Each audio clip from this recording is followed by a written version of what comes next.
محرم مقدس کے معنی میں ہے ایک مسلمان کو اس مہینے میں کم از کم 10 کام کرنے چاہیے۔ پہلا کام یہ ہے جو رسول اللہ صلی اللہ علیہ وآلہ وسلم نے صحابہ کو سکھایا ہے، اور وہ یہ ہے کہ 10 محرم کا روزہ رکھیں۔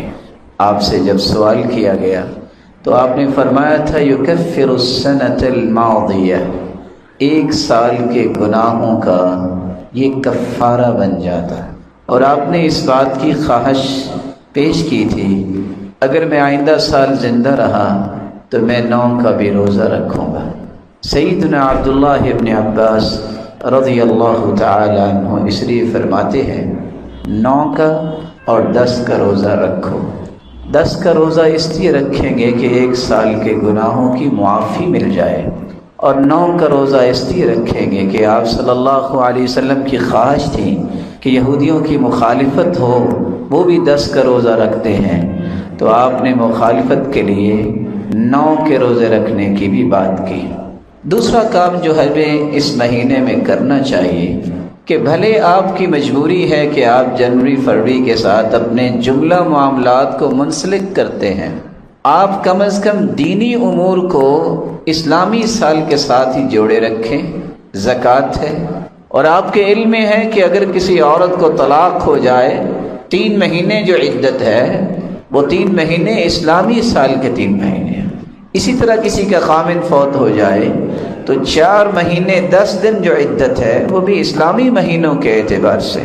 تو جن چیزوں کو اللہ ذوالجلال نے اس نظام کے ساتھ جوڑا ہے، اگر ہم توڑیں گے تو سب سے پہلے تو اللہ ذوالجلال کی اس تعلیم کی مخالفت ہوگی، اور رسول اللہ صلی اللہ علیہ وآلہ وسلم نے جو صحابہ کرام کو ایمان دیا ہے یہ اس کی مخالفت ہوگی، پلس اس کے کہ بہت سارے دینی نقصانات ہوں گے۔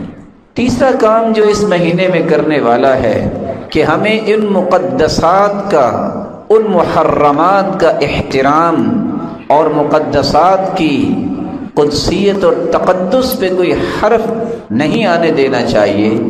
جیسا کہ اللہ کی ذات ہے تو اللہ کی قدسیت، اس کی عظمت پر کبھی کمپرومائز نہ کرے۔ اس پہ جو انسان حرف زنی کرتا ہے، زبان کھولتا ہے، ایک مسلمان کا اس کے ساتھ کوئی تعلق نہیں ہوتا۔ کہ کبھی بھی قرآن مجید کی عظمت اور تقدس پر حرف نہیں آنے دینا چاہیے۔ ہر وقت اس کی عظمت کو سمجھیے، کتنا عظیم ہے یہ قرآن۔ ایک چوتھی بات جو ہے وہ ہمیں یاد رکھنی چاہیے کہ اس مہینے میں ہمیں اس بات کا عہد کرنا چاہیے کہ رسول اللہ صلی اللہ علیہ وآلہ وسلم کی عظمت یہ ہمیشہ ہمارے دل میں قائم رہنی چاہیے۔ اللہ نے دلوں کو جھانکا، سب سے خوبصورت دل محمد مصطفیٰ کا پایا۔ اللہ نے اس ہستی کو چن لیا، ایسی عظمت دی کہ سرتاج رسول بنا دیا۔ جس شخص کا یہ ایمان ہے کہ اللہ کے رسول آخری پیغمبر ہیں اور پوری کائنات سے اعلیٰ ہیں، پھر اس کی اطاعت بجا لاتا ہے، یہ ہے مومن۔ جو آپ کی عظمت کو تسلیم نہیں کرتا یا آپ کی عظمت کو تسلیم کرتے ہوئے کہتا ہے کوئی اور بھی ہے جو اللہ کے رسول کے بعد نبی آ سکتا ہے، ایسے شخص کو ایمان والا نہیں کہا جا سکتا۔ پھر یہ اللہ کے رسول صلی اللہ علیہ وسلم کا دین جو لے کے آئے ہیں صحابہ کرام، 5ویں ان کی عظمت ہمارے دل میں ہونی چاہیے۔ کتنی عظمت، جس کے بارے میں اللہ نے عظمت بیان کر دی کہ اگر ہدایت یافتہ دیکھنے ہیں تو صحابہ ہے، کامیاب دیکھ رہے ہیں تو صحابہ ہے، اللہ کا لشکر دیکھنا ہے تو صحابہ ہے، روئے زمین پہ سب سے بہترین دیکھنا ہے تو صحابہ ہے۔ میں ان سے راضی، وہ مجھ سے راضی، اور ان کے لیے ایسی جنتیں میں نے تیار کی ہیں جس میں ہمیشہ ہمیشہ رہیں گے۔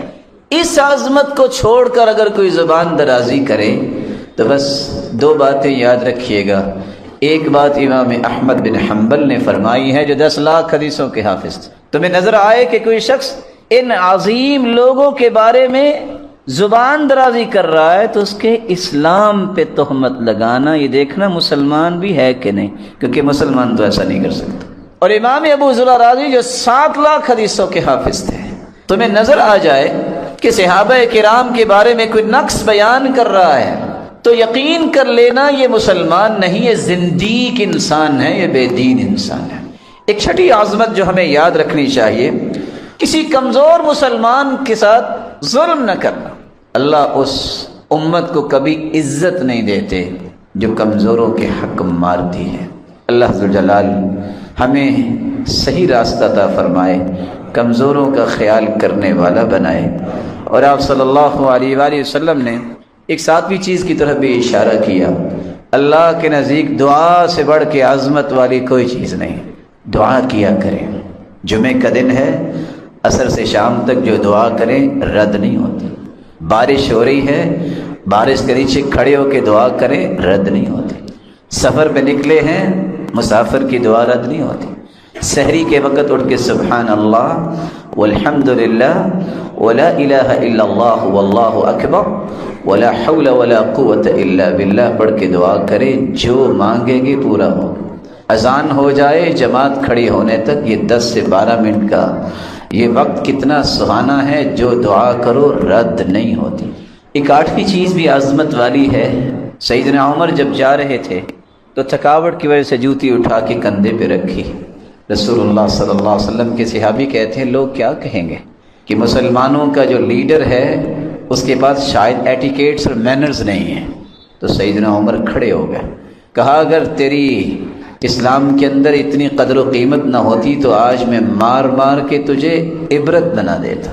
اسلام نہیں تو ہمیں عزت دی ہے، ہم تو ذلیل ترین لوگ تھے اسلام سے پہلے، ہمیں اللہ نے اسلام کی وجہ سے عزت دی۔ اگر اسلام کو چھوڑ کر ہم نے کسی اور طریقے سے عزت چاہی تو وہ دوبارہ ذلیل کرنے پر بھی قادر ہے۔ ایک 9واں کام جو عظمت والا ہے، جو ہمیں اس مہینے میں دوبارہ سے تجدید عہد کرنی چاہیے، وہ یہ ہے کہ یہ نعمت اسلام کو ہم دنیا میں کیسے پھیلا سکتے ہیں، دعوت کا کام کیسے کر سکتے ہیں، یہ تبلیغ کا کام کیسے کر سکتے ہیں۔ 1,24,000 پیغمبر آئے، سب کو اللہ ذوالجلال نے پہلی ذمہ داری یہ دی کہ اپنی اپنی قوم کو سمجھائیں کہ اللہ کے سوا کوئی عبادت کے لائق نہیں۔ تاریخ یہ بتاتی ہے کہ اللہ کے رسول نے 104 خط لکھے، اگرچہ 105 خطوں کا بھی تذکرہ آتا ہے۔ آپ نے محرم کے مہینے میں ہی سب سے پہلے یہ خط لکھے 6 بادشاہوں کی طرف، اور انہیں اسلام کی دعوت دی اور روانہ کیا صحابہ کرام کو کہ اسلام کی دعوت کو لے کے وہ نکلیں۔ اللہ ذوالجلال ہمیں بھی توفیق سے نوازے کہ اس نئے سال میں ہم بھی پلاننگ کریں کہ ہم اچھے سے اچھے اسلام کا کام کیسے کر سکتے ہیں۔ ساتھ ہی اللہ کے رسول نے محرم کا ہی مہینہ تھا جب زکوٰۃ کی وصولی کا نظام بنایا تھا۔ اور آخری بات، رسول اللہ صلی اللہ علیہ وآلہ وسلم نے اس بات سے منع کیا ہے کہ ایسے کام کریں جس سے آپ کا ایمان جاتا رہے، جس سے آپ اللہ کے مجرم بن جائیں۔ اس مہینے میں الزام تراشیاں بھی ہو رہی ہیں اور ہوں گی۔ کن ہستیوں کے بارے میں؟ اور حدیث یہ کہتی ہے من قال فی مسلم، جو کسی مسلمان کے بارے میں وہ بات کہتا ہے جو اس کے اندر ہے نہیں، اللہ جہنم میں جہنمیوں کے جسم سے نکلنے والے خون اور پیپ میں اسے رکھے گا، حتی یخرج مما قال، جب تک وہ ثابت نہیں کرے گا، اس جہنم سے نکل نہیں پائے گا۔ اس لیے سوچئے آپ کہاں کھڑے ہیں میرے پیارے بھائیوں۔ میرا اور آپ کا یہ عقیدہ ہونا چاہیے جو قرآن نے بیان کیا ہے کہ جملہ صحابہ جو ہیں وہ اللہ کی جنت کے وارث ہیں۔ اور اگر یہ کہنے والا کہے والعیاذ باللہ کہ سوائے چند صحابہ کے نعوذ باللہ سارے مرتد ہو گئے تھے تو کیسا ایمان بچا؟ یہ کیسے کل قیامت کو حالات ہوں گے؟ رسول اللہ صلی اللہ علیہ وسلم کے اس تربیتی پیکج کو جب ہم دیکھتے ہیں، جو تربیتی پیکج جس کے ذریعے آپ صلی اللہ علیہ وسلم نے صحابہ کی تربیت کی، تو اس مبارک مہینے کا پہلا پیغام یہ ہے، نئے سال کا آغاز ہو رہا ہے، ہمیں سب سے پہلے اپنا محاسبہ کرنا چاہیے۔ رسول اللہ صلی اللہ علیہ وسلم کے اوپر نازل ہونے والا قرآن اس بات کی طرف بلاتا ہے، یا ایھا الذین آمنوا اتقوا اللہ، اے ایمان کا دعویٰ کرنے والو اللہ سے ڈر جاؤ، ولتنظر نفس ما قدمت لغد، اس بات کو دیکھو کہ تم نے کل قیامت کے لیے کیا کچھ آگے بھجوایا ہے۔ ہر جان یہ سوچے وہ وقت آنے والا ہے، وہ وقت قریب ہے جب ایک چٹیل میدان میں پوری کائنات کو جمع کیا جائے گا۔ ایسا چٹیل میدان لا ترى فيها عوجا ولا امتا، نہ کوئی اونچ نیچ ہوگی کوئی چھپ سکے، نہ وہاں کوئی درخت ہوگا، نہ وہاں کوئی پہاڑ ہوگا، پوری کائنات میدان محشر میں جمع ہوگی۔ وہ حسن جو تم دنیا میں حاصل کرتے ہو، حاسبو قبل ان تحاسبو، اپنا محاسبہ خود کرو۔ سیدنا عمر رضی اللہ تعالیٰ عنہ کہا کرتے تھے اس سے پہلے کہ تمہارا محاسبہ قیامت کو کیا جائے، وَتَزَيَّنُوا لِلْعَرَضِ الْأَكْبَرِ، آج تم دنیا میں بھی زینت اور حسن اختیار کرتے ہو، لباس پہن کر، جوتا پہن کر، بالوں کو بنا کر، لیکن قیامت کا دن آنے والا ہے کہ تمہارے جسم پہ کوئی لباس نہیں ہوگا، تمہارے پاؤں میں کوئی جوتی نہیں ہوگی، تمہارے بال بکھرے ہوئے ہوں گے۔ اللہ کے رسول صلی اللہ علیہ وسلم نے یہی بات سمجھائی تھی، ستحشرون یوم القیامت حفاتا عراتا غرلا بہما، ان قریب تمہیں میدان محشر میں جمع کیا جائے گا، جسم پہ لباس نہیں ہوگا، پاؤں میں جوتی نہیں ہوگی، بال بکھرے ہوئے ہوں گے۔ اور اسی طرح جس طرح غیر مختون انسان پیدا ہوتا ہے، اسی حالت میں میدان محشر میں اللہ کے سامنے پیش کیا جائے گا، اور حالت یہ ہوگی وَجَاءَ رَبُّكَ وَالْمَلَكُ صَفًّا صَفًّا، فرشتے صفوں میں ہوں گے، اللہ رب العزت میدان محشر میں تشریف لائیں گے جیسے کہ اس کی شان کو لائق ہے۔ اللہ کے نور کی تجلیوں سے وَأَشْرَقَتِ الْأَرْضُ بِنُورِ رَبِّهَا، اللہ کے نور کی تجلیوں سے میدان محشر روشن ہو جائے گا۔ جب یہ بات اللہ کے رسول صلی اللہ علیہ وسلم نے بتائی تو سیدہ عائشہ پریشان ہوئی، کہتی ہیں یا رسول اللہ صلی اللہ علیہ وسلم، الرجال والنساء ينظر بعضهم الى بعض، ساری زندگی تو ہم نے پردہ کیا، ہم نے اپنی عزتوں کی حفاظت کی، اپنی عصمتوں کو چھپایا، کیا قیامت کے دن کوئی لباس نہیں ہوگا؟ کیا مرد اور عورتیں ایک دوسرے کی طرف دیکھیں گی؟ تو رسول اللہ صلی اللہ علیہ وسلم نے فرمایا یا عائشہ، اے عائشہ رضی اللہ عنہا، آپ کیا بات کر رہی ہو؟ الامر اشد من ان یہمہم ذاک، معاملہ تو اس سے بھی بڑا ہوگا، کسی کو ہوش ہی نہیں ہوگی کہ ہم کہاں کھڑے ہیں، سب کچھ بھول چکے ہوں گے۔ وَتَرَى النَّاسَ سُكَارَى وَمَا هُمْ بِسُكَارَى، لوگ یوں محسوس ہوگا جیسے نشہ کیا ہوا ہے، لیکن انہوں نے نشہ نہیں کیا ہوگا۔ ایک وقت آئے گا یکون الناس کالفراش المبثوث، اس طرح پتنگوں کی طرح گرے ہوں گے لوگ، لیکن ایک وقت آئے گا سب کی صفیں بنائی جائیں گی، نیک لوگوں کی صف، انبیاء کی صفیں، اولیاء کی صفیں، علماء کی صف، فرشتوں کی صفیں۔ اللہ رب العزت ایک ایک انسان کے ساتھ مخاطب ہوں گے، ان ربکم یحاضر ولیس بینہ وبینہ ترجمان ولا حجاب، ایک وقت آنے والا ہے اللہ رب العزت ہر انسان سے ہم کلام ہوں گے، کوئی ترجمانی کرنے والا نہیں ہوگا، کوئی ٹرانسلیٹر وہاں نہیں ہوگا، ولا حجاب، کوئی پردہ بھی نہیں ہوگا۔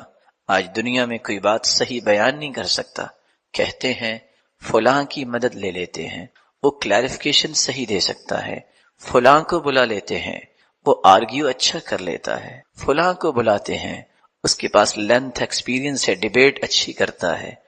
قیامت کے دن ہر شخص نے اپنا حساب خود دینا ہے۔ وَلَيْسَ بَيْنَهُ وَبَيْنَهُ تُرْجُمَانٌ وَلَا حِجَابٌ، کوئی پردہ بھی نہیں ہوگا اور کوئی ترجمانی کرنے والا بھی نہیں ہوگا۔ اور پہلا سوال یہ ہوگا، جب تک 4 سوالوں کے جواب نہیں دے گا اس وقت تک قدم نہیں اٹھا سکے گا۔ لا تزول قدم عبد حتى يسأل عن 4، جہاں انسان کھڑا ہے کھڑا ہی رہ جائے گا۔ سوال کیا ہوں گے؟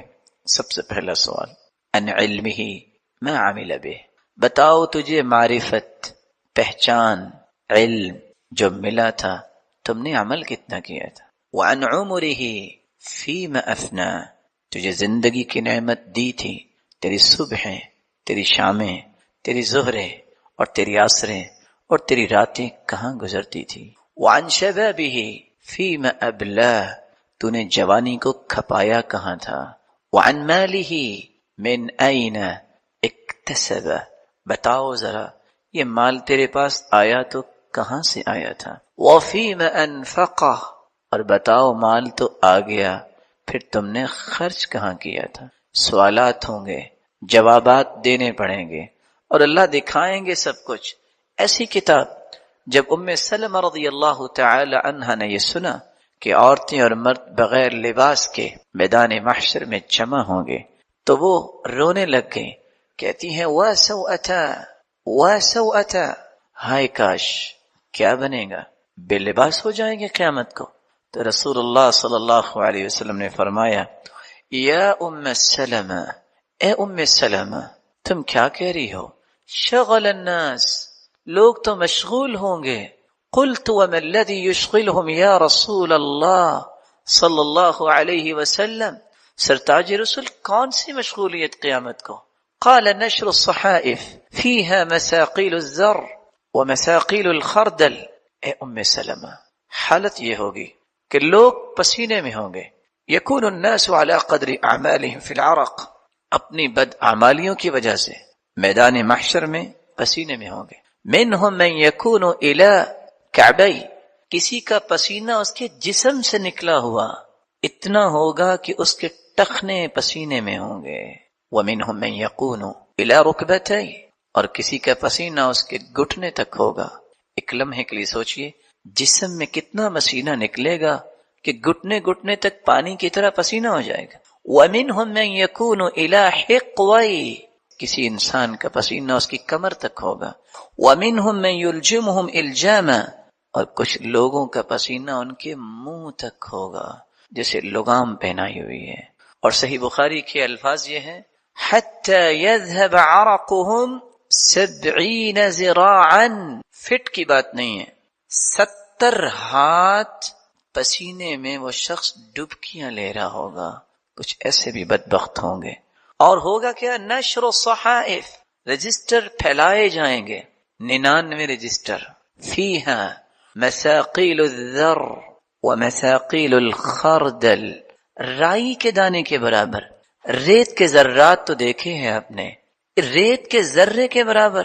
اور روشنی جب آتی ہے، کوئی سوراخ ہو دروازے میں یا دیوار میں، تو ہم روشنی کی وہ جو کرن آتی ہے اس میں جو چھوٹی چھوٹی چیزیں نظر آتی ہیں، یہ خردل ہے، یہ رائی کا دانہ ہے۔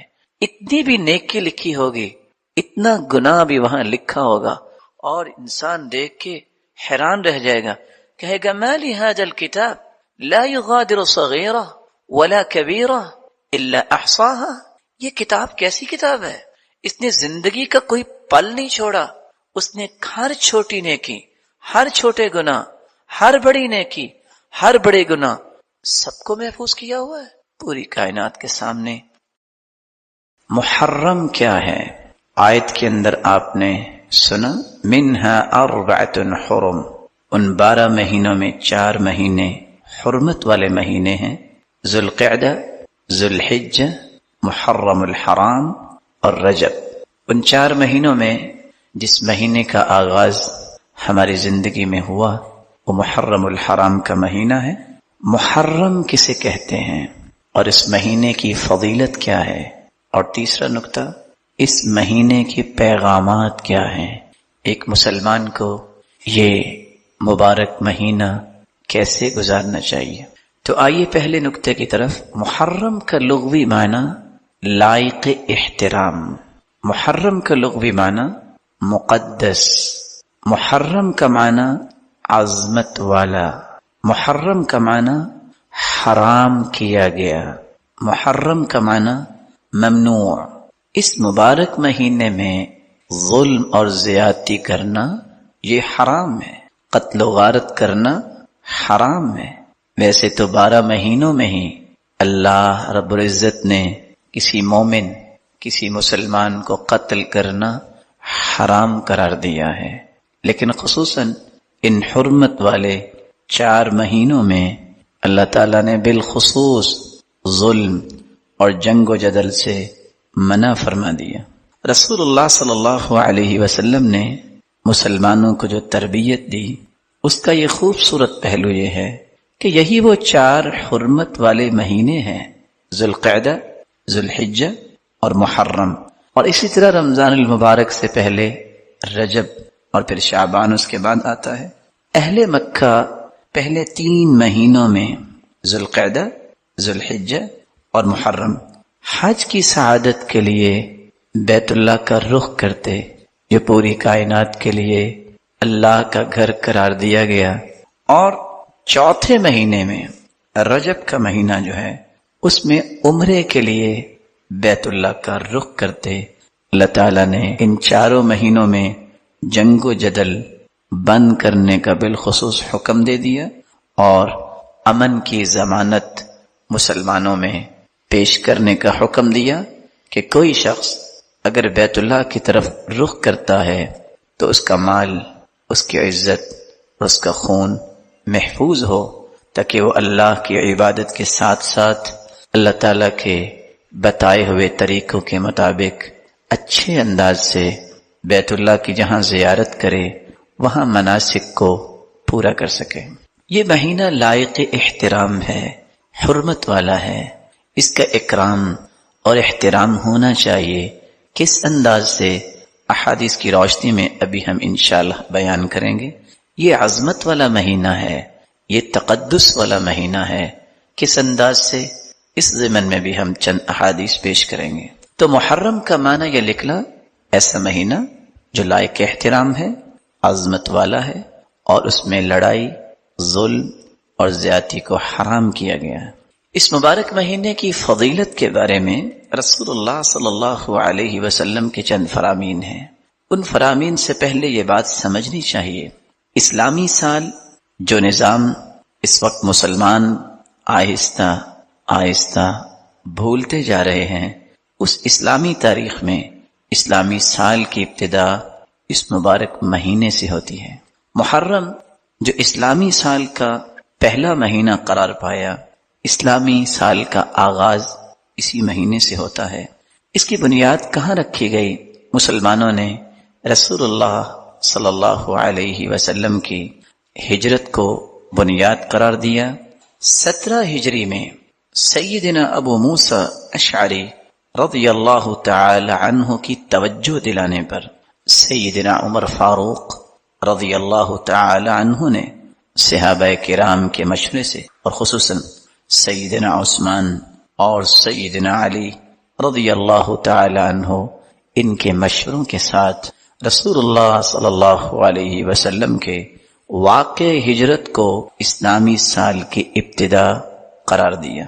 چونکہ مدینہ منورہ کی طرف رسول اللہ صلی اللہ علیہ وسلم کی ہجرت کا آغاز ماہ ذوالحجہ کے آخر میں ہوا تھا، اس کے بعد جو چاند نئے مہینے کا طلوع ہوا وہ محرم کا چاند تھا۔ اسی لیے اسلامی سال کا آغاز اس کے لیے ماہ محرم کو پہلا مہینہ قرار دیا گیا۔ دوسری فضیلت اس کی یہ ہے، یہ حرمت والا مہینہ ہے۔ رسول اللہ صلی اللہ علیہ وسلم کا فرمان معظم ہے، السنہ 12 شہرا، سال کے 12 مہینے ہیں، منہا 4 حرم، ان میں 4 مہینے حرمت والے ہیں، 3 متوالیات، 3 مہینے پے در پہ آنے والے ہیں، ذوالقعدہ وذوالحجہ والمحرم، وہ 3 مہینے ذوالقعدہ، ذوالحجہ اور محرم ہیں، ورجب مضر الذي بین جمادى وشعبان، اور چوتھا حرمت والا مہینہ رجب کا مہینہ ہے جو جمادى الثانیہ اور شعبان کے درمیان ہے۔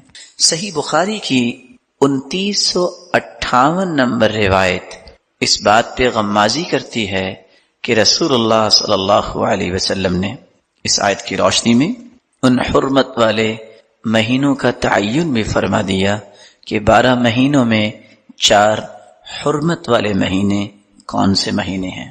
اس کی تیسری فضیلت، رسول اللہ صلی اللہ علیہ وسلم کا یہ پسندیدہ مہینہ تھا۔ کس اعتبار سے؟ سیدنا عبداللہ ابن عباس رضی اللہ تعالی عنہ سے مروی ہے، اور یہ روایت 1867 حدیث کا نمبر ہے۔ عبداللہ ابن عباس رضی اللہ تعالی عنہ فرماتے ہیں، ما رأيت النبي صلى الله عليه وسلم يتحرى صيام يوم فضله على غيره إلا هذا اليوم يوم عاشوراء وهذا الشهر يعني رمضان۔ سیدنا عبداللہ ابن عباس رضی اللہ تعالیٰ عنہ فرماتے ہیں میں نے رمضان المبارک کے علاوہ سوائے محرم کے روزے اور خصوصاً یوم عاشوراء کا روزہ 10 محرم کے روزے کا جو اہتمام رسول اللہ صلی اللہ علیہ وسلم کو کرتے دیکھا کسی اور روزے کا اہتمام کرتے نہیں دیکھا۔ تو رسول اللہ صلی اللہ علیہ وسلم 10 محرم کا روزہ رکھا کرتے تھے۔ جب آپ کی تشریف آوری مدینہ میں ہوئی تو یہودی روزہ رکھتے تھے۔ آپ نے پوچھا کہ آپ 10 محرم کا روزہ کیوں رکھتے ہیں؟ تو یہودیوں نے جواب دیا کہ اس دن اللہ تعالیٰ نے موسیٰ علیہ السلام کو اور اس کی قوم کو فرعون کے ظلم اور زیادتی سے نجات دی تھی، اور فرعون کو نیست و نابود کر دیا، غرق کر دیا۔ تو ہم اللہ کا شکر بجا لانے کے لیے یہ روزہ رکھا کرتے ہیں۔ تو رسول مقبول صلی اللہ علیہ وسلم نے فرمایا نحن احق بموسیٰ منکم، تم سے زیادہ اس بات کا حق رکھتے ہیں کیونکہ موسیٰ کلیم اللہ، اللہ کے پیارے پیغمبر تھے، اور تمام کے تمام انبیاء جو ہیں کلہم اخوہ، وہ بھائی ہیں، تو یہ تو ہمیں بھی رکھنا چاہیے۔ تو رسول اللہ صلی اللہ علیہ وسلم نے یہ روزہ رکھا اور مسلمانوں کو روزہ رکھنے کا حکم دیا، اور پھر فرمایا ان عشت الی قابل لاصومن التاسع، اگر میں آئندہ سال تک زندہ رہا تو میں 9 کا بھی روزہ رکھوں گا، 9 اور 10، تاکہ یہودیوں کی مخالفت ہو سکے۔ چوتھی فضیلت یہ ہے رسول اللہ صلی اللہ علیہ وسلم نے رمضان کے بعد روزے کے اعتبار سے سب سے افضل مہینہ قرار دیا تو محرم الحرام کو قرار دیا۔ یہ روایت بھی عبداللہ ابن عباس، ابو ہریرہ رضی اللہ تعالی عنہ سے مروی ہے، اور صحیح مسلم کی 1982 نمبر حدیث ہے۔ رسول اللہ صلی اللہ علیہ وسلم کا فرمان ہے افضل الصیام بعد رمضان شہر اللہ الذي تدعونه المحرم، رمضان کے بعد سب سے افضل روزے اس مہینے کے ہیں جس کو تم محرم کہتے ہو، شہر اللہ جو اللہ کا مہینہ ہے اور تم اس کو محرم بولتے ہو۔ 5ویں فضیلت، یہ مبارک مہینہ گناہوں کی معافی کا مہینہ قرار دیا گیا۔ اس اعتبار سے سیدنا عبداللہ ابن عباس کی روایت جو صحیح مسلم میں 1162 نمبر پہ ہے، رسول اللہ صلی اللہ علیہ وسلم نے فرمایا احتسب علی اللہ ان یکفر السنہ التي قبلہ، جو 10 محرم کا روزہ رکھتا ہے 1 سال کے گناہوں کو اللہ تعالی 1 روزے کی وجہ سے معاف فرما دیتے ہیں۔ اور دوسری روایت کے الفاظ ہیں، یہ روایت ابو قتادہ رضی اللہ تعالی عنہ سے ہے، اور 1163 نمبر یہ روایت ہے۔ رسول اللہ صلی اللہ علیہ وسلم سے سوال کیا گیا وَسُئِلَ عَنْ صَوْمِ يَوْمِ عَاشُورَا، 10 محرم کے متعلق، روزہ رکھنے کے متعلق سوال کیا گیا۔ فقال يُكَفِّرُ السَّنَةَ الْمَاضِيَةَ، اس 1 دن کے روزہ رکھنے سے سابقہ گزرے ہوئے 1 سال کے گناہوں کو اللہ تعالی معاف فرما دیتے ہیں۔ اس کی 6ٹھی فضیلت، اس مہینے کو اللہ کا مہینہ کہا گیا، اللہ کے نزدیک یہ معزز مہینہ ہے۔ سیدنا ابو ہریرہ رضی اللہ تعالی عنہ روایت کرتے ہیں رسول اللہ صلی اللہ علیہ وسلم نے فرمایا، 1982 نمبر صحیح مسلم کی روایت ہے، افضل الصیام بعد رمضان شہر اللہ الذي تدعونه المحرم، رمضان المبارک کے بعد سب سے افضل روزے اس اللہ کے مہینے کے روزے ہیں جس کو تم محرم کہتے ہو۔ 12 مہینوں میں کسی مہینے کے ساتھ رسول اللہ صلی اللہ علیہ وسلم نے شہر اللہ کا لفظ استعمال نہیں کیا۔ یہ اعزاز صرف اور صرف اسی مہینے کو حاصل ہوا۔ رسول اللہ صلی اللہ علیہ وسلم نے اس مہینے میں اپنی بیٹی کی شادی کی، اس اعتبار سے بھی یہ مہینہ معزز ہے۔ آپ صلی اللہ علیہ وسلم نے اپنی بیٹی ام کلثوم کا نکاح سیدنا عثمان رضی اللہ تعالی عنہ سے محرم 3 ہجری جون 624 میلادی میں اپنی بیٹی کا نکاح اسی مبارک مہینے میں کیا اور محرم کی 3 تاریخ کو کیا، اور اتفاق یہ ہے کہ اس وقت ہم بھی محرم کے مہینے میں ہیں۔ اللہ تعالی ہمیں ایمان کی حالت میں اس مہینے کی خیر و برکت حاصل کرنے کی توفیق عطا فرمائے۔